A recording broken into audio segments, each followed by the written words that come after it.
Hello, Pittsburgh. I'm Zac Gibson, and this is Trib Lives from the Newsroom podcast, bringing top stories from TribLive.com.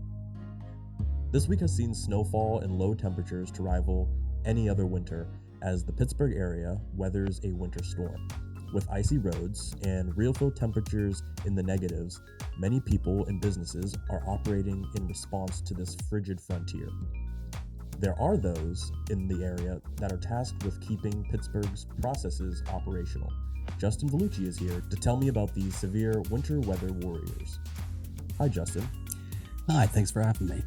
Thanks for coming on. Obviously, I know that you're as cold as I am today, and it's been something we've been experiencing in the past few weeks, but tell me about the story that we're going to be looking at with the recent weeks' sub-zero temperatures and very, very dangerous roads in the many situations that the cold creates. You set out to find and talk to some of the people who, regardless of the weather, have to go out to make sure that our city keeps operating. Absolutely, yeah. It's like a very old style of journalism story. The back in the day when there were bigger staffs and things like this, they'd always send someone out when it was cold, and you'd run out at 4 a.m. with the garbage man or something like that. So we had heard that there was going to be a cold snap. I think a couple weeks ago, I was speaking with one of the meteorologists out at the National Weather Service, and they mentioned they were expecting the snap. So I just kind of got ahead of it. I was like, well, let me start processing my federal security check so I could go out on the locks and dams. I knew that would probably be, I couldn't think of a colder place in Allegheny County than above like an ice covered river. Right.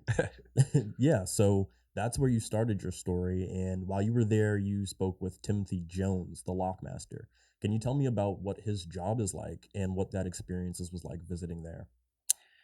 Yeah, it was strange. It's sort of tough to know when to go out. There's really no plan, I guess, or schedule.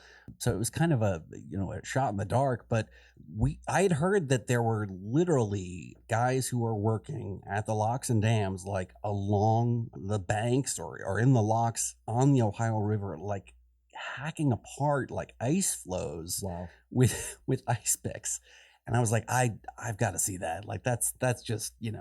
And when we got down there, we saw lots of ice for sure, and it was cold, but he was not impressed. Like I checked the temperatures and stuff. It was I think the temperature was around 2 on the riverbanks, and the wind chill was around 10 below. Wow. And we were 60 feet up. It was windy, but it was not windy enough for him. Like he was like, oh, when it's 30 or 35 miles per hour, like then it gets a little cold. But it was probably, I'm guessing, when the wind gusted up there, it was probably 20, 25, 30 below. Wow. It was cold. Yes. And apparently Jones just was unfazed out of just the normalcy of it all. So in your story, you tell us that Jones is one of hundreds of diehard workers that are tasked with keeping the Pittsburgh area running when the temperatures plummet. Now, in this conversation, we're going to talk about a whole bunch of other ones, but what was something that stuck out to you about yours and Jones's conversation? We live so famously among these rivers. Like they just sort of, I don't want to say they fade into the background, but you forget like all that, like how much survives based on those rivers. So talking with someone like Tim Jones, like he would talk about, maintaining a 9-foot deep channel through all 3 rivers. Uh-huh. And it was kind of tough to put numbers to, but he was trying to explain, like, listen, if we can't keep it 9 feet deep and passable down the Ohio, like coal barges can't get to the factories down in Beaver County. Right. And, even further, like you're talking like a 900 and whatever, 80 something mile journey all the way down to New Orleans, like starting right here in Pittsburgh. Wow. And it was, he couldn't put an exact number on it, but he was trying to illustrate that, listen, keeping these things open and keeping, vessels being able to pass through is not just, something we do because it's nice to do. Right. So, like you just said, it's a very essential job that not only affects the Pittsburgh region, but can really have a ripple effect to the entire country and the entire world in some instances. Well, speaking of the essential processes that keep everything running in terms of delivery, you also interviewed postal workers and got some information about Amazon's operations, how they remain operational. Yeah. So again, mailman, like classic, journalistic trope. It's cold outside. Let's walk around with the mailman. It was interesting though. Like I didn't know what I was going in expecting, and I probably only spent 30 minutes walking around with him Mm, in the snow and wind and cold. But it was interesting. Like he would talk about, how in the spring you take note of, where people have laid out rocks and stones. So when the snow is there, you know what to step over so you don't hmm, trip. And then of course I would trip. And then like silly things like you don't realize like after 30 minutes of walking and driving snow and stuff where it's the wind chills are around zero or whatever, I was sort of sniffling. I kept rubbing my nose, and he kind of looked at me quizzically because it was not something he would it's just like a no big deal for him. right. Like there was ice forming the hair inside my nostrils. That's how cold it was. Wow. And it was just something like those little details, like you don't think about, like, oh, I've got gloves, I'll be fine. But this guy was, he was, fully geared, and still these little things were important to being able to just get the mail out every day. hmm Okay, so this mailman, Chris Baker, he is part of this district where there are nearly 4,900 carrier routes in that district. This district covers zip codes from beginning with 150 to 179 in the postal service, and that includes more than 2.8 million potential deliveries per Yeah. day in Western Pennsylvania. Yeah. A very large scale of information that needs to get to many different places to and from, and that's all dependent on these people making it out in the weather. Yeah, and some of his, I mean, listen, he was definitely inside the mail truck at some points. This is not a guy who's in the elements for 8 hours a day or anything. But we, yeah, and also I do want to make it clear we reached out to a bunch of carriers. Like I know some people, the mail system, the U.S. Postal Service doesn't deliver. People don't rely on it the way they did maybe a generation ago. UPS was not interested in talking with us, but Amazon was. And the thing that was sort of fascinating about Amazon, which I mean, world's largest, online retailer, obviously like a huge money making operation, a lot of jobs. I think they have 30,000 jobs in Pennsylvania. They spend like millions of dollars in like, ice scrapers for people's cars, or to keep things in big factories where the heat isn't real thorough working, gloves, Wow. jackets. Like they spend millions on this stuff. I mean, it was funny. I actually spoke with an Amazon spokesperson, and they confirmed that they actually have their own like meteorology team so that they can, advise drivers like where to go and where it's not safe to go and all these things, which I just think, think of it like it's a Right. money making operation. They've got to be really particular about when they're sending these people out. Wow.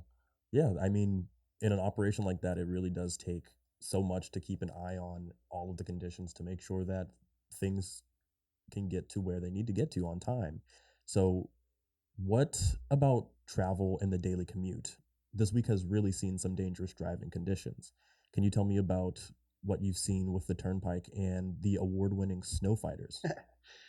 Yeah, they again, just like Jones, it's like old hat. Like it's just not something that shakes them. We reached out to PennDOT. I mean, obviously you have, thousands of miles of roads, some state, some federal, some local.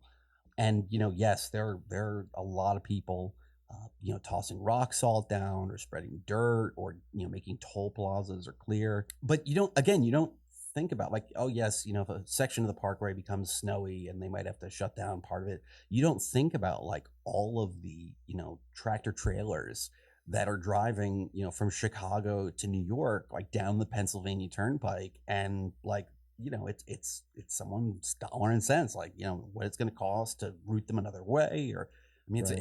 it's a big operation. So yeah, it's nice to keep the roads open. I mean, I have the luxury of working from home. A lot of people do, but like for people who need to be on the roads, like it's important to keep those clear and to keep things running. Absolutely. Now, something you mentioned, like rock salt is a tool that the snow fighters don't have in their toolbox when it comes to keeping the Pittsburgh International Airport ways clear. Can you tell me a little bit about what it's like for them when they are working and quite literally fighting the snow? Yeah, again, I think I called them maybe Tuesday. I was speaking with them when it wasn't below zero yet, and they were like, "Well, what's the problem?" I'm like, "Well, it's cold out, isn't it?" "Well, no, unless it's snowing or the wind chills or 30 below or okay, like yeah. They talked about de-icing planes. They spend more money on de-icing planes and things like that. But they can't put rock salt on the runways. I guess because maybe it affects landing gear. I don't know, but they literally are out there like a person, Pittsburgher protecting their parking spot with a broom, like manually removing snow to keep the runways dry.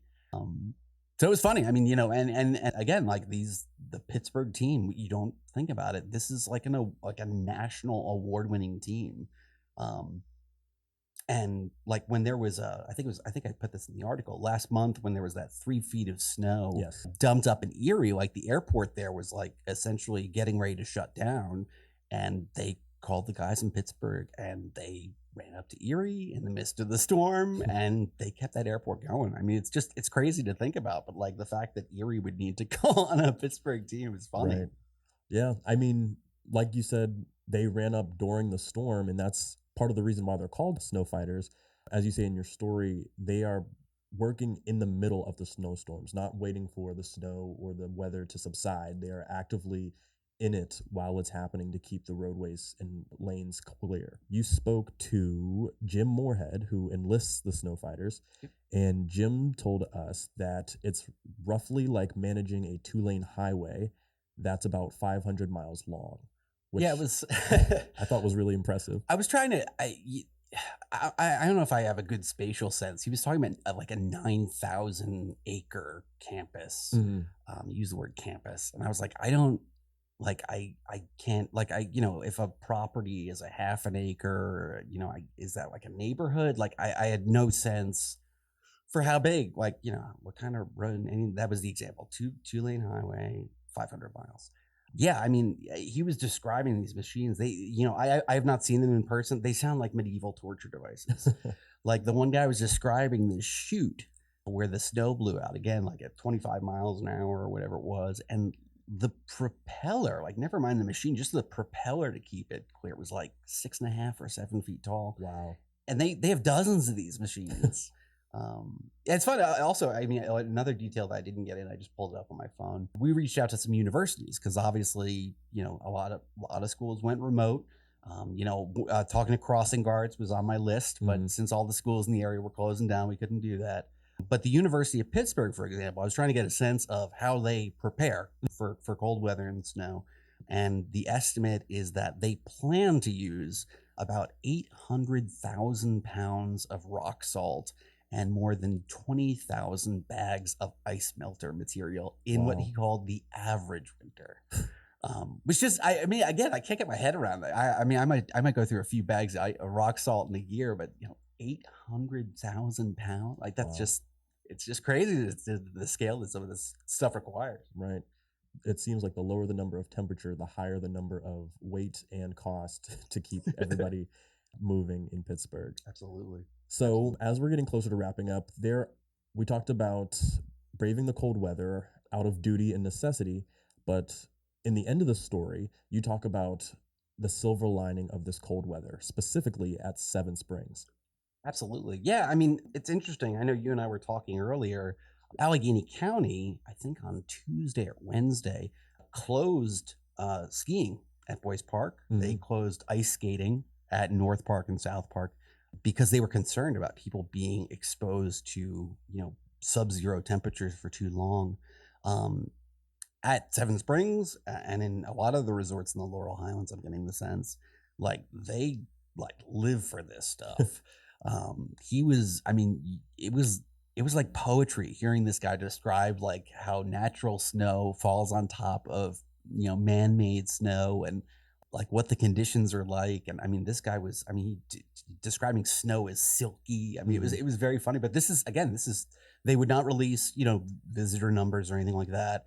But they talked about the experience, and it sounds like, the colder and the more snow that's on top of that man-made snow, like the better the experience at these resorts. Mm-hmm. Now, you talk about the size of the snowboarding and skiing market in the U.S. as something that is starting to grow. It was reported at $5.5 billion in 2023 and expected to grow another 5% through 2030. Yeah, each year through 2030, yeah.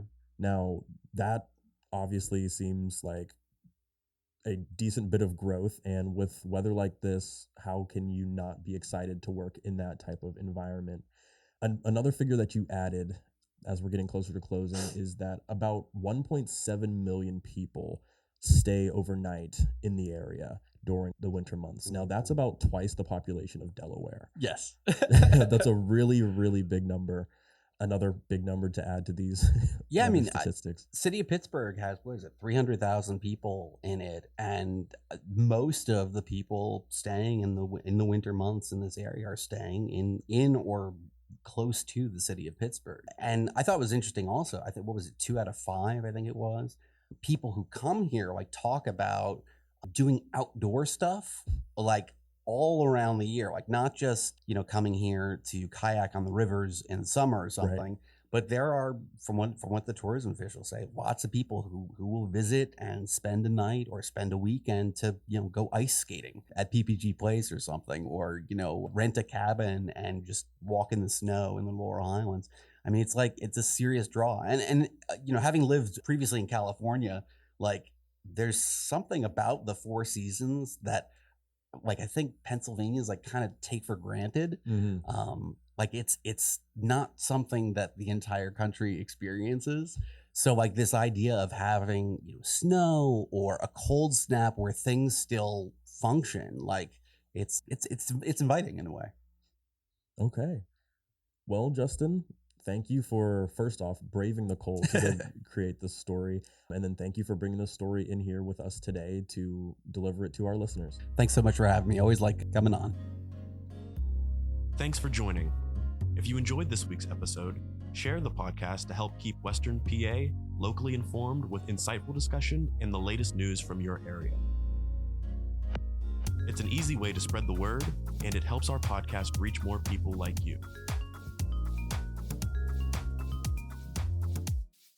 Don't forget to follow us on Spotify and turn on episode notifications so you never miss new content. Once again, I'm Zac Gibson, and this is From the Newsroom.